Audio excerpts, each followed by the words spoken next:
Agora é oficial. As lojas americanas entraram com um pedido de recuperação judicial para tentar impedir a falência. E não se trata de uma recuperação qualquer, não. É simplesmente a quarta maior da história do Brasil. Mas isso não significa necessariamente que ela vai falir ou fechar as portas. Vamos entender melhor?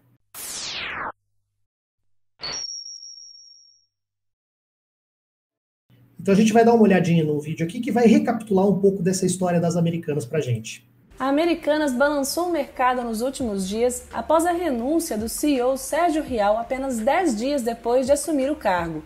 A varejista encontrou rombo de 20 bilhões de reais e caiu quase 80% na Bolsa de Valores em um dia.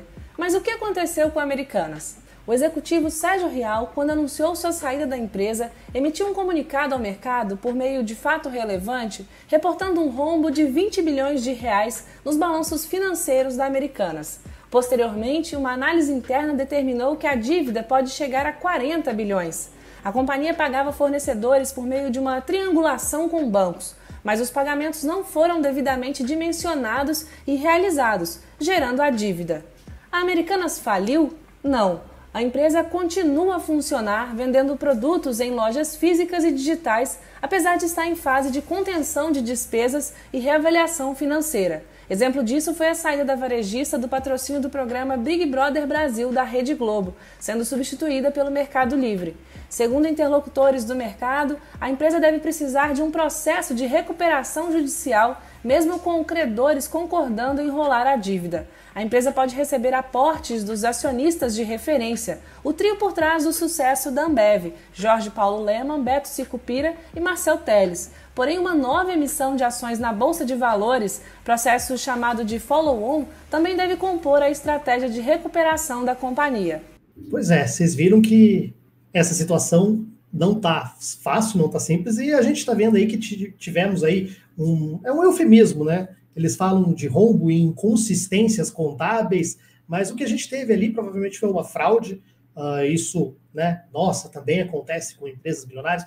O Renato Freitas, que foi eleito deputado estadual aqui no Paraná, fez uma live sábado passado com a gente, ele resumiu muito bem. Se privatizasse, não acontecia isso, né, Mila? Eu adoro que o chat está falando aqui que ser careca é pré-requisito para ser CEO também, que o CEO das Americanas é mais um branco careca, né? Mas, cara, que bizarro, eu tô vendo assim, eu não tive tempo de checar tudo, mas parece que a Americanas está sendo até processada, né? Porque parece que é intencional esse rombo, que houve má fé, uma série de coisas. Pois é, a gente não sabe, mas olha só isso aqui, Mila. Vou trazer mais uma informação aqui sobre essa questão da recuperação. Recuperação judicial das Americanas é a quarta maior da história do Brasil. Em tamanho da dívida, varejista só perde para Oi, Samarco e Odebrecht. A Americanas ocupa o quarto lugar entre as maiores operações de recuperação judicial já realizadas no Brasil, segundo o levantamento feito pelo escritório de advocacia Lara Martins Advogados e Mingrone e Brandaris, especializado em recuperação judicial, com base na dívida das companhias quando entraram com o pedido. Nessa quinta-feira, 19, a varejista entrou com pedido de recuperação judicial e informou ter uma dívida de 43 bilhões. Antes das Americanas, estão no ranking Odebrecht com 80 bilhões, Oi com 65 bilhões e Samarco com 55 bilhões. Depois da varejista, aparecem na lista Sete Brasil com 19 bilhões e OGX com 12,3 bilhões. Pois é, você viu que a situação tá feia, assim, o rombo e o tamanho do patrimônio da empresa é gigantesco. Isso tem impacto direto na economia, né? Com relação a isso, a gente tem mais uma informação interessante que a gente pode acrescentar aqui. Calote de Lemann, Telles e Sicupira na Americanas deve travar concessão de crédito na economia. Paradoxalmente, o maior risco à economia não foi o governo Lula, mas sim o calote dos bilionários. Que maravilhoso! Enquanto setores do mercado financeiro apregoavam o risco Lula na economia, o que pode travar o mercado de crédito e a retomada econômica é o calote protagonizado pelos bilionários Jorge Paulo Lemann, Marcel Telles e Beto Sicupira. que esconderam durante anos uma fraude contábil de 20 bilhões nos balanços das lojas americanas. O fator Americanas pode obrigar os bancos a reservar em balanço pelo menos 7 bilhões para cobrir o eventual risco de calote da varejista. De acordo com executivos do mercado financeiro, Bradesco, Santander, Itaú Unibanco, Safra, BTG Pactual e Banco do Brasil são, pela ordem, as instituições com os maiores volumes de empréstimos concedidos à companhia. O valor que cada banco emprestou varia, mas vai de cerca de 5 bilhões no caso do Bradesco a 1,3 bilhão no caso do BB, aponta a reportagem de Matheus Piovesana no estado de São Paulo. Eu vou te falar que o pouco que eu vi, né, sobre essa notícia das Americanas foi numa live que a Nath Finanças foi no História Cabeluda, do Gustavo Gaiofato, acho que o povo aqui deve conhecer tanto a Nath quanto o Gustavo Gaiofato, e ela estava falando justamente disso, desse pedaço aí, porque dentre os bancos que as Americanas devem, tem bancos do Estado também, né? Tem o Banco do Brasil ali, tem a Caixa. Então, o que vai rolar é que o risco Lula vai virar um me salve Lula, porque vai ter que ter protecionismo estatal para adiar a dívida, ou perdoar a dívida. Uhum. E o pior de tudo é que isso acaba virando o trabalhador que está na ponta fraca, acaba virando a moeda de chantagem para que eles salvem esses bilionários. E a gente trouxe naquela live passada algumas informações sobre a sujeira que tinha, porque alguns dias antes desse anúncio, os diretores, grande parte dos diretores que eram também investidores lá das Americanas, venderam suas ações. Ou seja, eles tinham informações privilegiadas do que ia acontecer. Eles não, né, se afundaram junto, mas isso mostra a falta de transparência e a falta de ética também nesse meio. E aí, com relação a isso, tem, de novo, uma outra notícia que chega nesse sentido. Sicupira comprou helicóptero de 100 milhões após fraude de 20 bilhões nas Americanas. Revelação foi feita pelo jornalista Leandro Demori. Donos da empresa oficializaram o calote nos credores e entraram com pedido de recuperação judicial. Dono das Americanas, ao lado de Jorge Paulo Lemann e Marcel Herman Telles, o empresário Carlos Alberto Sicupira comprou um helicóptero de 100 milhões em meio às inconsistências contábeis, entre aspas, de 20 bilhões da empresa. A revelação foi feita pelo jornalista Leandro Demori, que lembra que Sicupira presidiu o Conselho de Administração das Americanas até 2020 e não viu, entre aspas, o rombo escandaloso na empresa. Esse bem será sequestrado para que ele pague o rombo? Claro que não, diz Demori. Pois é, essa é a história. Para a gente explicar como que funciona.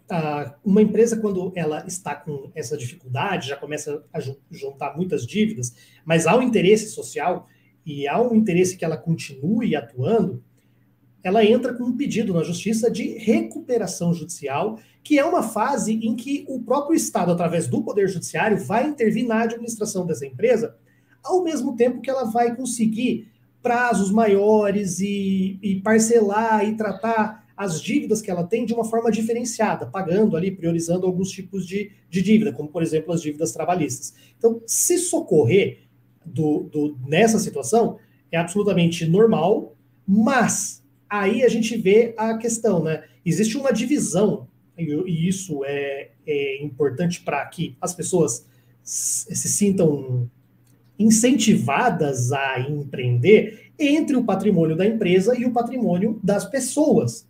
Só que é difícil a gente conseguir achar a linha que separa isso em situações porque as pessoas constroem suas riquezas através do quê?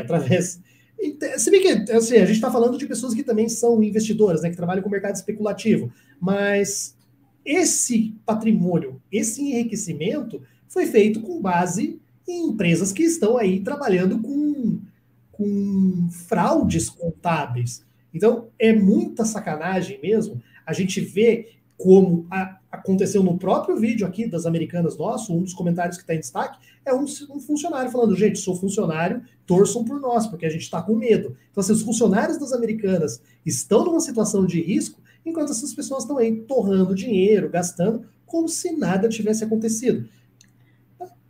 E, assim, é uma pergunta como uma pessoa que não sabe. Sendo os responsáveis pelas Americanas pessoas com tantas posses, não existe um, tipo, vocês não precisam de ajuda do Estado? Como é que é isso, Tássio? É realmente a desculpa para vocês não demitirem pessoas? Pode ser que eles usem, aí é também uma questão de política pública, de vontade política, né? Ah, nós tivemos aí, por exemplo, um governo passado que perdoou dívidas fiscais e que atenuou e que parcelou em 100 anos para ajudar empresários que eles tinham interesse em ajudar. Então, assim, a vontade política vai depender de vontade política, mas o processo de recuperação judicial que já foi instaurado, ele já é um caminho para que você minimize os riscos e tente fazer com que essa empresa continue rodando. Então, as pessoas que, por exemplo, estão compraram e tal, é muito provável que tudo vai continuar normalmente. As pessoas não precisam ter medo de não receber e tal. Agora, isso não significa também que eu vou fazer propaganda. Continue comprando, não. Fica a critério de vocês. Vocês que sabem se vocês vão querer comprar ou não em uma loja que tem esse histórico que está trazendo esses problemas. Infelizmente, é uma situação bastante complexa. E aí, como você falou, acaba virando uma carta de chantagem. Tipo assim, eu fiz a cagada, e daí? Vocês vão deixar 30 mil pessoas ir para o olho da rua? Ou vocês vão ajudar? Isso é meio que irritante, não é? Nossa, eu tô me contorcendo de dor um pouquinho aqui, mas um breve comentário, que até uma meia queimada de pauta, mas eu vou só tangenciar o assunto. Na visita do Lula, na visita não, reunião do Lula com os reitores, ele estava até comentando isso. Eu acho que foi indiretinha para as americanas, porque ele estava falando justamente sobre como o protecionismo estatal tá sempre do lado do bilionário, né? Tá sempre do lado da empresa que quebra. E ele gostaria que essa mesma mão que o Estado dá ao mercado seja dada para a classe trabalhadora aqui, né? Para a ralé, que é nós aqui, que estamos aqui nesse momento. Então, Pois é, né? mas toda vez que ele fala isso, o que acontece? O mercado reage nervosamente, a bolsa cai, o dólar sobe. E quando nós tivemos lá esses atentados lá em Brasília, segunda-feira, depois do domingo, a bolsa terminou com um leve alta de 0,5%. É loucura, isso é realmente revoltante, né, Mila? O mercado, meia dúzia de homens especulando na bolsa. Bizarro.